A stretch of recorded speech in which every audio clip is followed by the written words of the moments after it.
my cabinet colleagues, distinguished guests, ladies and gentlemen. I am very happy to be here this evening to share more about our refreshed strategies for a smart nation. In 2014, we set an ambition to become a smart nation, a nation where technology is used to improve our citizens' lives.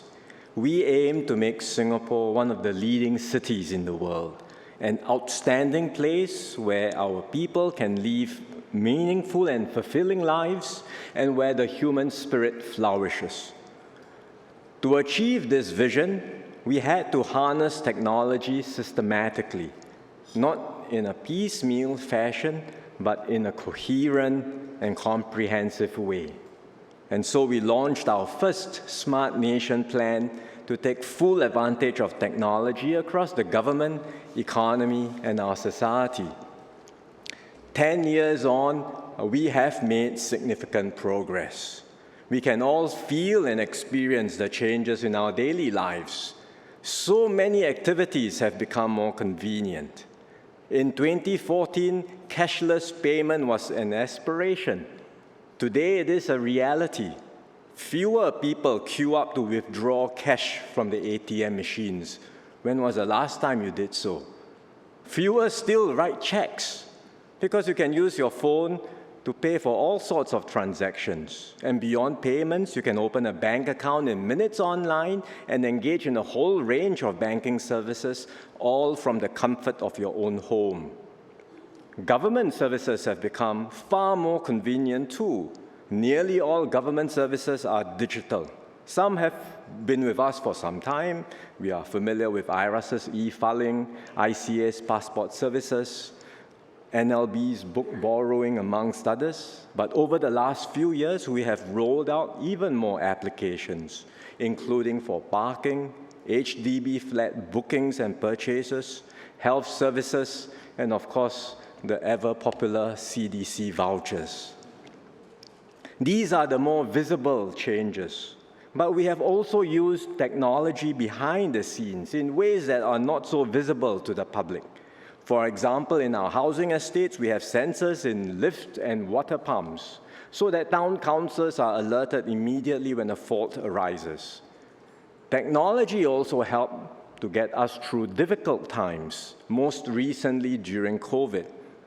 Our digital infrastructure enabled businesses to keep on operating and students to keep on learning. Trace Together helped us to do effective contact tracing. We achieved high vaccination rates, and the entire operation was enabled by an online appointment system that we built under a month. We've made great strides as a smart nation because it has been a collective nationwide effort. Then Prime Minister Lee took a personal interest and helped to get the Smart Nation initiative off to a very good start. We are delighted that he's here this evening, and we thank him for laying the solid foundations that continue to guide our progress today.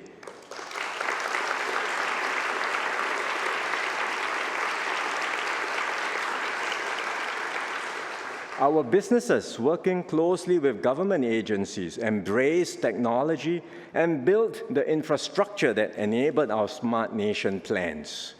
Where we are today, the Punggol Digital District, is a physical manifestation of this partnership. A decade ago, this was an empty field.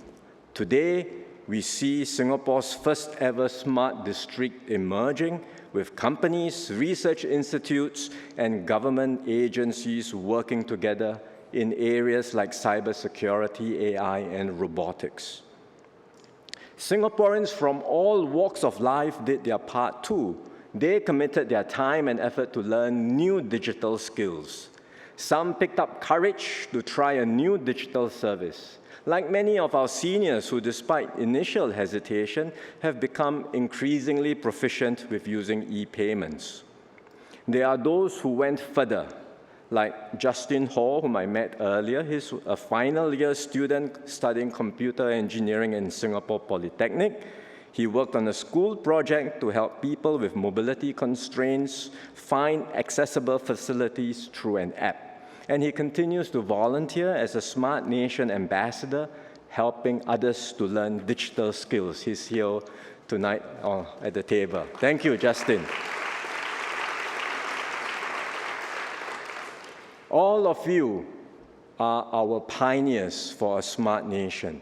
We could not have achieved what we have today without your efforts. So thank you for your many contributions. We have done well as a smart nation, but we must never think that we have arrived. Technology is advancing rapidly and our operating environment is ever-changing. So we have to keep pace, stay abreast of the latest developments, and continually strive to do better. The digital landscape today is vastly different from a decade ago when our first Smart Nation plan was launched. Smartphones and social media have become the main ways we communicate with each other. And perhaps the biggest change is the recent breakthroughs in generative AI. AI, as all of you know, is a general-purpose technology.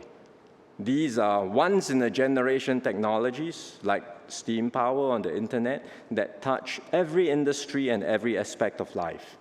And AI is already advancing at an astonishing pace. 2 years ago, we saw the release of the first version of ChatGPT, which was impressive, but still in its early stages. Now, GPT-4 is significantly more powerful, and it will only get better over time. Whatever AI models we have today, it's the worst we will ever experience in our lifetime, because it will just get better. In the years ahead, new AI systems will revolutionize and transform industries in ways we have yet to comprehend. All these mean that technology will have an even bigger impact on our lives.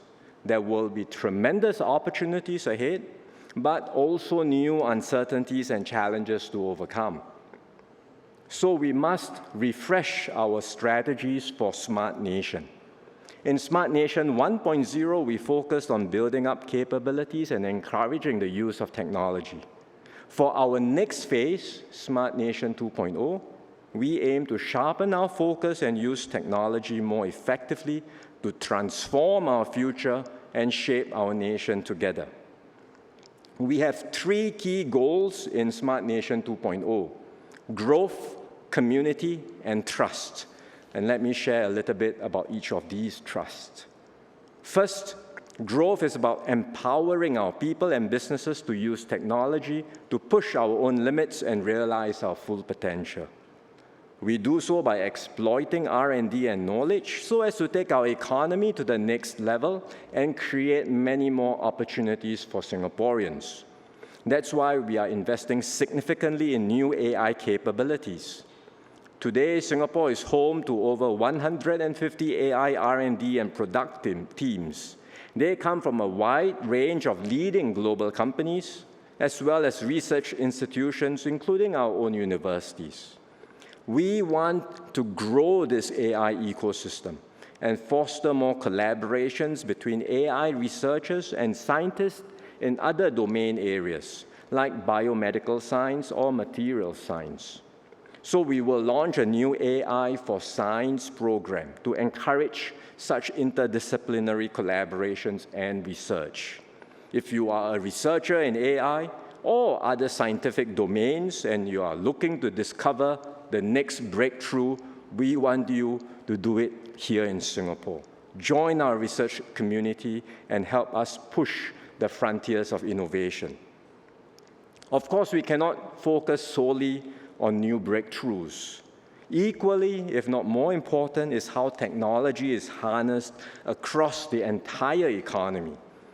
Consider the big technology waves across human history. The countries that gained the most from these technology waves were not always the ones that pioneered the latest invention, but those that successfully deployed these technologies across different industries.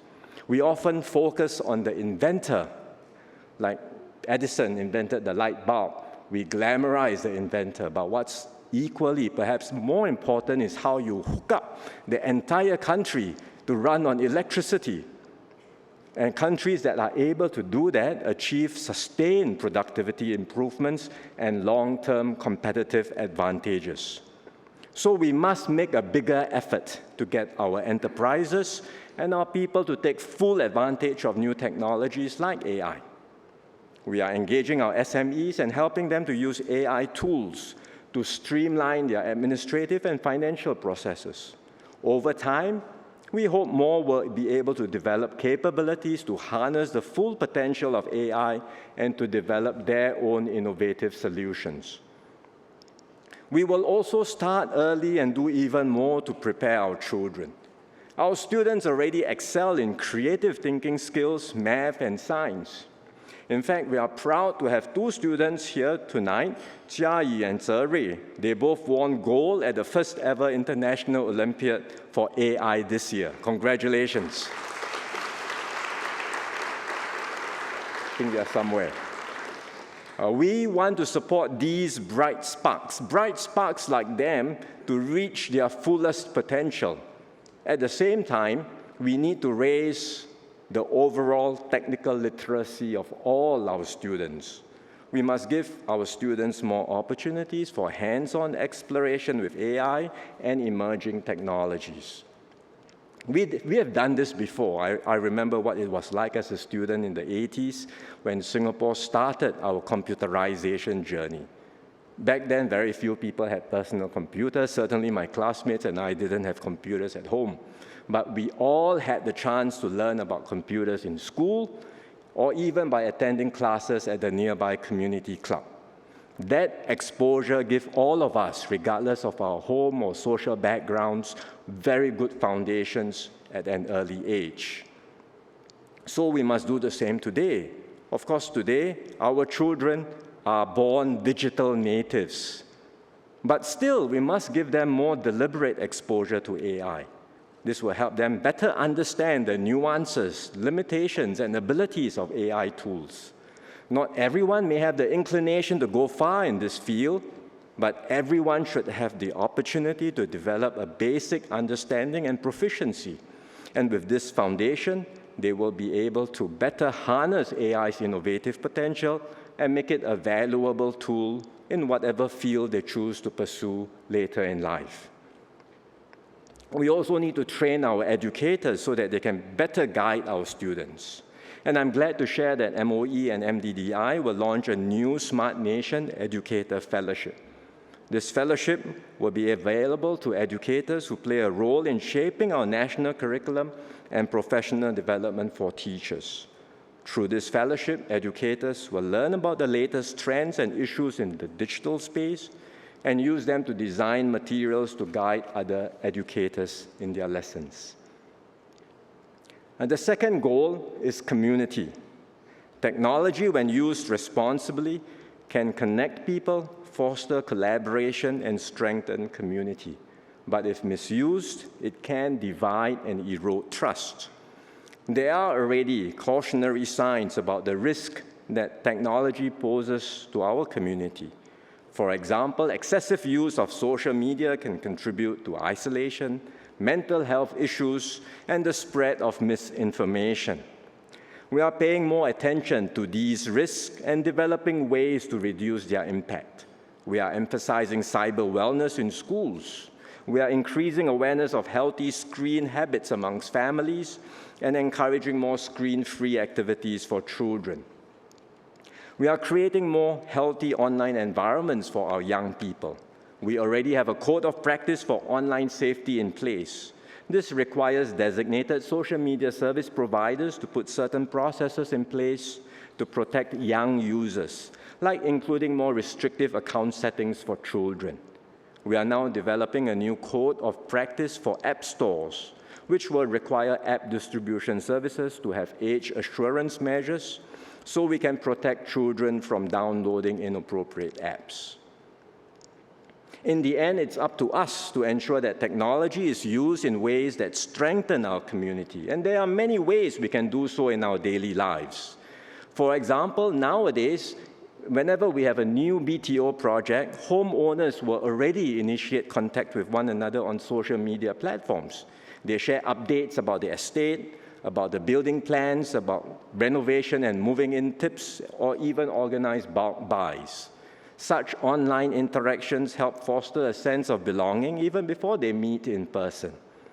So when used thoughtfully, technology can bring us closer together and enable us to better look out for one another. The Build for Good program organized by Open Government Products is an example of this. Under the program, citizens are supported with skills and resources to design digital solutions to problems. Ms. Audrey Korn, who is a nurse by profession, she's also here with us, participated in the recent run of the program. She realized that healthcare providers may have excess medication that ends up being wasted.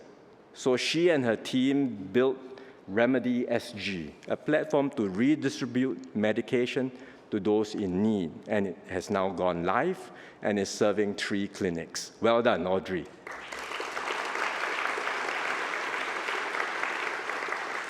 I've shared a few examples, but I believe there are many more possibilities to explore. So we aim to do more, and we will invite more Singaporeans to work with us to use technology to build stronger communities. And that leads me to the third goal, which is trust. To achieve growth and community, Singaporeans must be able to go online with confidence.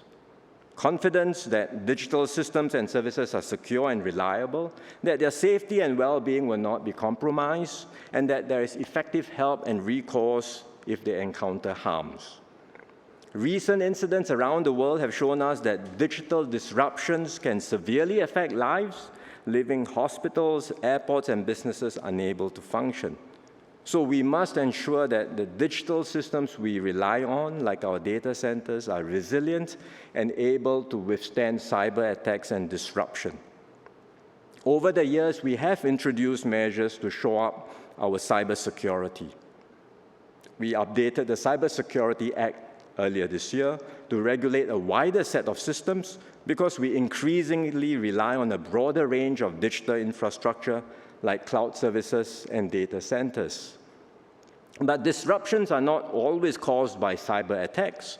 There might be physical hazards like fires or cooling system failures. So we will introduce a new Digital Infrastructure Act next year to mitigate some of these risks and improve our security and resilience.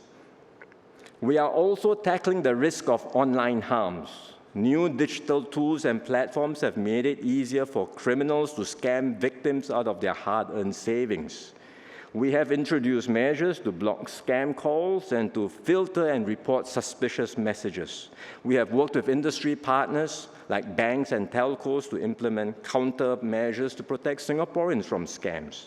We are continuing to further improve and strengthen these measures.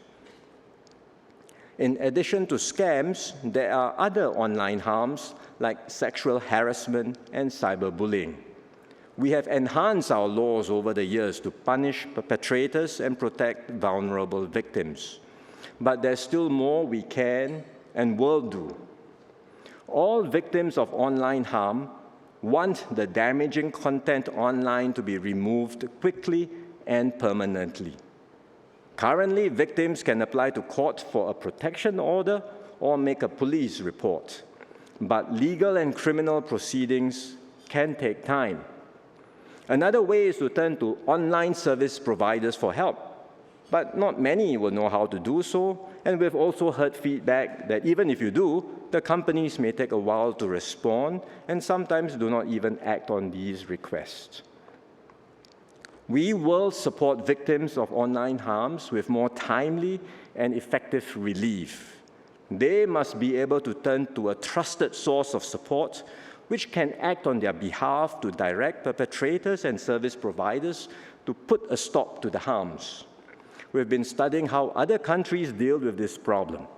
Australia, for example, has an e-safety commissioner which has legal powers to order the removal of certain types of online harms. So after looking into the matter, we have decided to introduce new legislation and measures to provide stronger assurance to victims. This will include the setting up of a dedicated agency to support victims of online harms.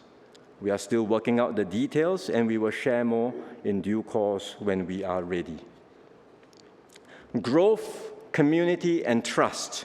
These are the three key building blocks in our next phase of our Smart Nation journey. I've shared some of our plans, but the work will have to continually evolve as digital developments unfold and as we develop new and better solutions. Take the example of emergency response. We all know when someone has a cardiac arrest, the chances of survival drop as every minute goes by without medical intervention. Paramedics do their best to rush to the scene, but this still takes time. Similarly, if you have a minor emergency like a small fire, this can spread and become a bigger problem if it is not stopped early. That's why MHA built the My Responder app. It alerts members of the public who have signed up as community first responders to people nearby in need of help. Anyone can help. You don't need to have specialized skills. Simple acts by members of the public can make a difference. When MHA introduced the app, it was not sure if the app would work, but we took a leap of faith and we went ahead.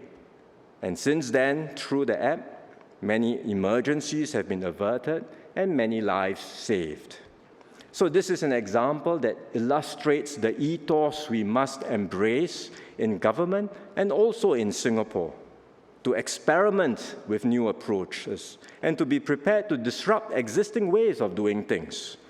Not everything we try will succeed. Some efforts may fall short of the desired results. When that happens, we must have the courage and integrity to acknowledge the failure, learn from it, and quickly pivot to a new approach. It is this spirit of rapid iteration and bold innovation that will propel us forward in our Smart Nation journey. Ultimately, Smart Nation is a call to all Singaporeans to join our hands and hearts to take our nation forward.